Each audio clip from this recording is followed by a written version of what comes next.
बेटी एक्ट रद्द होगा और महाबोधि महाविहार मुक्त होगा। तो 1 नवंबर को गांधी मैदान पटना को हमें जाम करना है। जाम करोगे? साथ आओगे? साथ लेकर आओगे? जितने आए हैं इससे 10 गुना आओगे। जय भीम, जय भीम, जय भीम, जय भीम, जय भीम। दीनाचार्य जी को आप सब लोगों की तालियों के बीच में आमंत्रित करता हूं। Doctor Baba Saheb अम्बेडकरांचा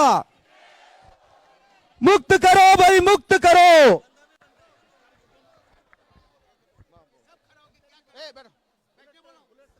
hello hello, ये बाबा साहब अम्बेडकर जी के ये शेर बच्चे, ये बाबा साहब के शेर बच्चे बैठे हैं ना, ये शेर है ना, शेर हो आप। जो जिस मकसद से आए हो उसे पूरा करोगे, पूरा करोगे। सबसे पहले इस सभा में कर्नाटक, कर्नाटक के लोग हाथ खड़ा करो। ये कर्नाटक के लोग जिन्होंने भारत के इतिहास में, भारत के इतिहास में जितने भी बहुजन समाज के आंदोलन हुए, आज मीडिया बंधु जान ले, सुन ले कि भारत के इतिहास में जितने भी बहुजनों के आंदोलन हुए, आज तक किसी ने 40 लाख रुपए लगा के ट्रेन बुक नहीं करी, पर यहां 40 लाख रुपए लगा के ट्रेन बुक करके लाए। ये कर्नाटक के वो लोग जिनको सम्राट अशोक ने 2300 साल पहले बौद्ध बनाया था, ये वो कर्नाटक के लोग हैं।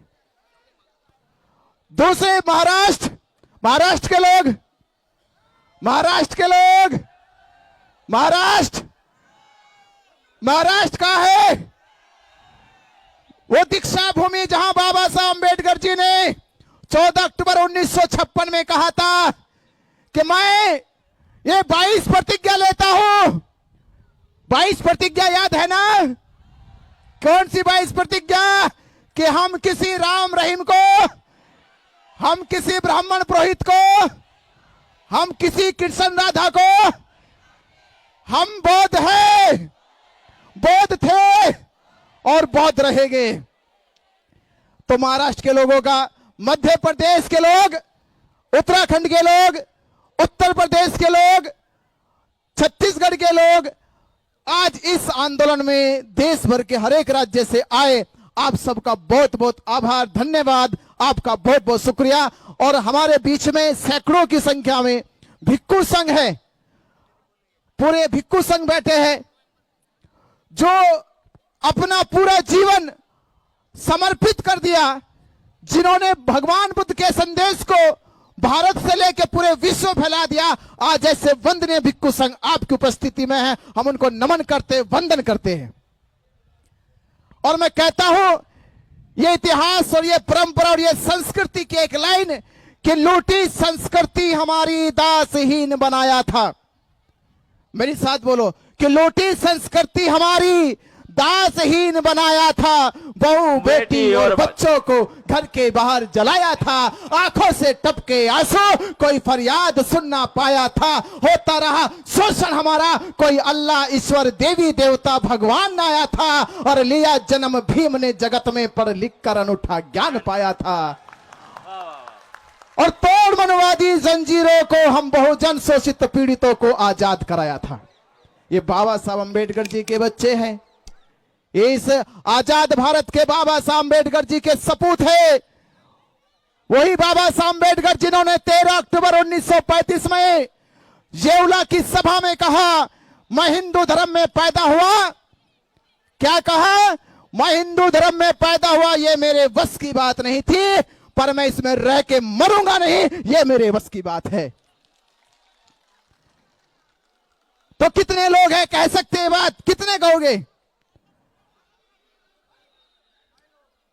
इतने लोग कहो कि बाबा साहब अम्बेडकर ने उस असमानतावादी संस्कृति का परित्याग कर दिया।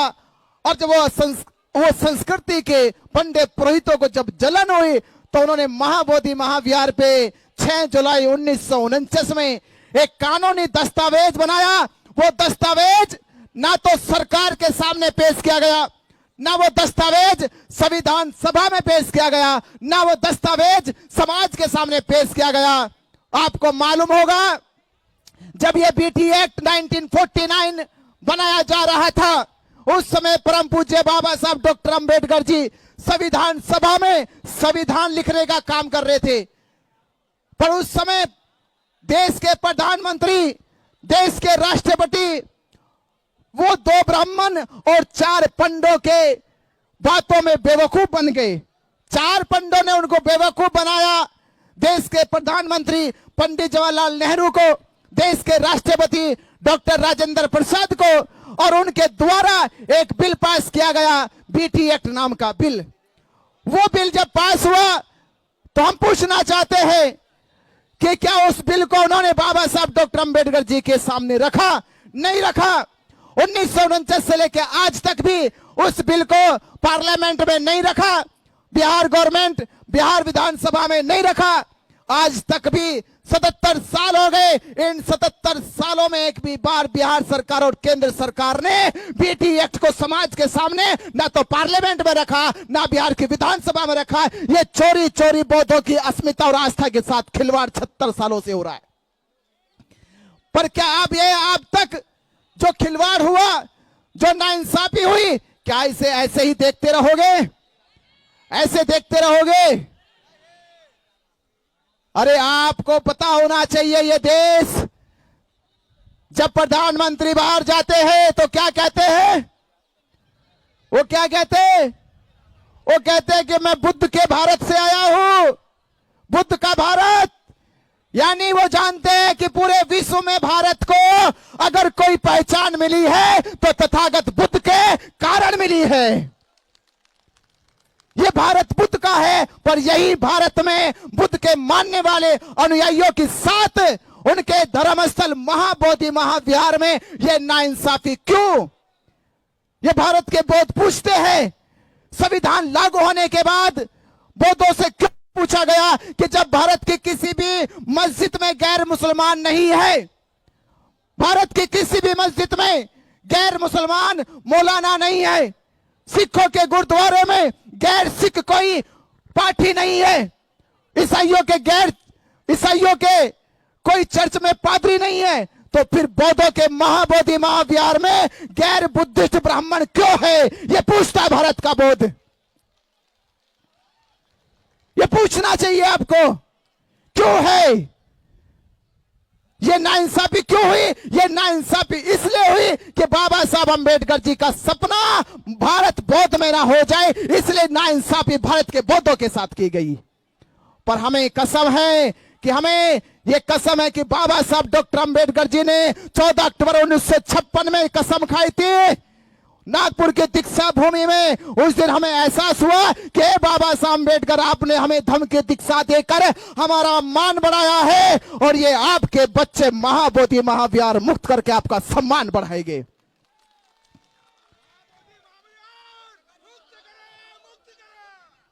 तो चाहते हो बाबा साहब अंबेडकर जी का सम्मान पूरे भारत नहीं पूरे विश्व में होना चाहिए? चाहते हो?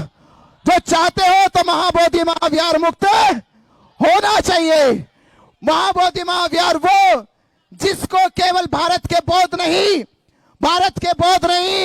एशिया के बौद्ध मानते हैं, और एशिया के बौद्ध नहीं, 2002 में यूनेस्को ने ये कह दिया कि महाबोधि महाविहार केवल बौद्धों का नहीं, केवल विश्व के बौद्धों का नहीं, ये पूरे विश्व के लोगों का महाबोधि महाविहार है। ये विश्व धरोहर है। उसके बावजूद भी सरकार को समझ नहीं आई बात, केंद्र सरकार को समझ में नहीं आई। हमें जानना चाहिए, हमें जहां भारत में अल्पसंख्यक कहा जाता है, मैं आपसे पूछता हूं, ये सरकार से पूछते हैं कि भारत सरकार के जो राष्ट्रीय चिन्ह है, जहां भारत के बौद्धों को अल्पसंख्यक कहा जाता है, क्या भारतीय जो राष्ट्रीय चिन्ह है, जैसे हमारी मुद्रा पे, हमारी करेंसी पे जो अशोक लाट है, अशोक लाट है, क्या वो किसी हिंदू धर्म वालों की है? क्या इस्लाम धर्म वालों की है? क्या ईसाइयों की है? क्या तो किसकी अशोक लाट? बौद्धों की है। ये राष्ट्रीय करेंसी पे पहचान किनकी है? बौद्धों की है। ये भारत में जो सर्वोच्च सम्मान भारत रत्न है, उसकी आकृति जो पीपल के पत्ते की है, क्या वो हिंदुओं की है? क्या वो मुसलमानों की है? क्या वो ईसाइयों की है? वो किनकी है? वो पीपल का पत्ते का आकृति बौद्धों की है। जो राष्ट्रपति भवन में जो शांति की मुद्रा लगी है भगवान बुद्ध की, वो किनकी है? वो बौद्धों की है, बुद्ध की है। इसका मतलब ये हुआ, ये भारत बौद्धों का भारत है। ये पूरा राष्ट्र बौद्धों का राष्ट्र है। और इस राष्ट्र में बौद्धों को अल्पसंख्यक कहते हो। और मुझे बताओ, इस भारत में अल्पसंख्यक कौन है? अल्पसंख्यक कौन है? अरे जिसकी संख्या भी कुछ नहीं है। कौन है वो? कौन है वो?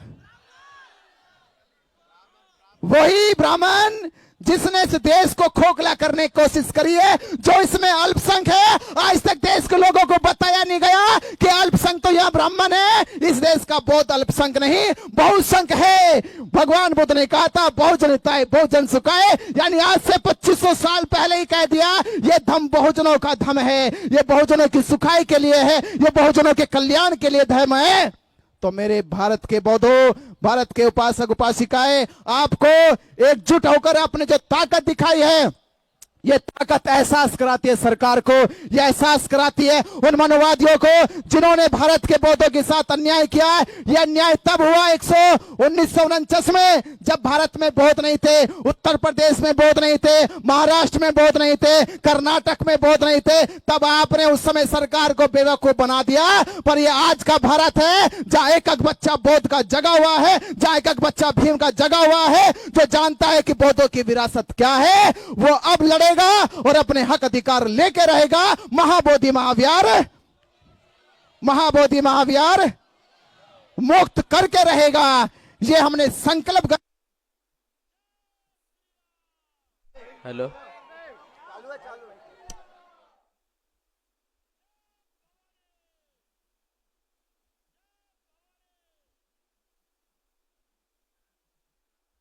हेलो, हेलो,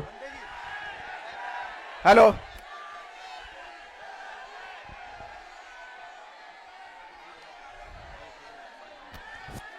आपने ये सिद्ध कर दिया है कि भारत का बौद्ध जग गया है, और ये जगा हुआ समाज मोदी की नींद हराम करेगा।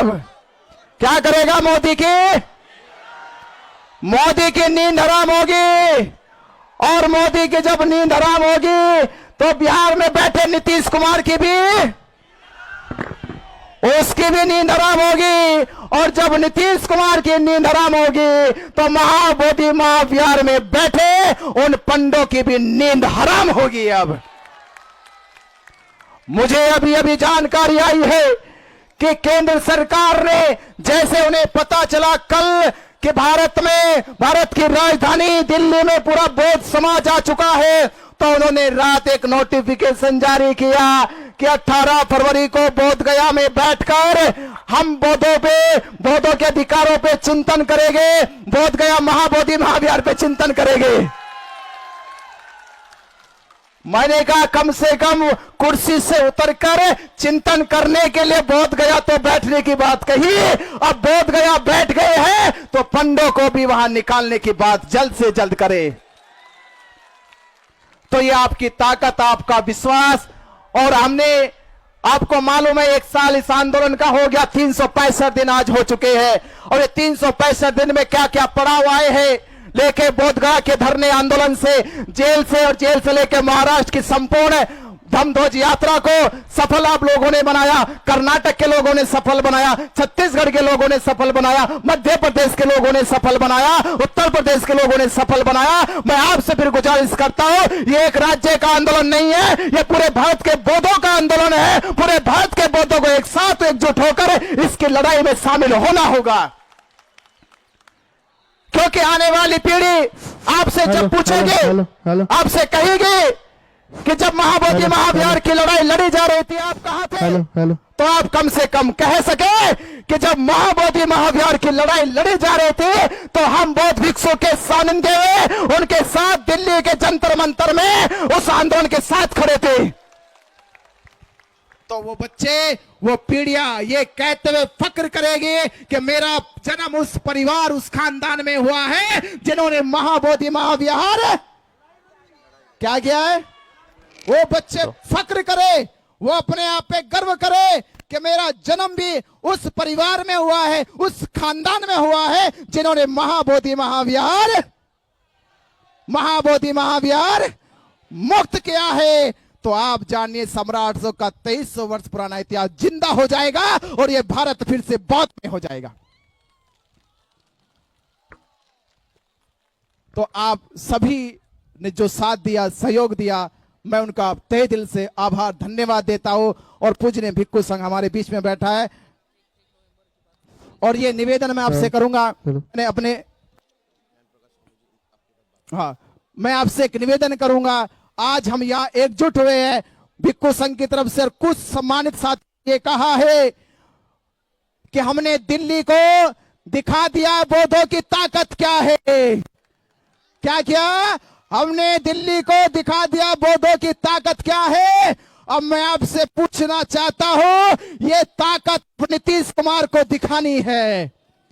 क्या दिखानी है? नीतीश कुमार बिहार के मुख्यमंत्री को दिखानी है और पटना के गांधी मैदान को भर के उसे मोदी के साथ साथ नीतीश कुमार की नींद उड़ानी है।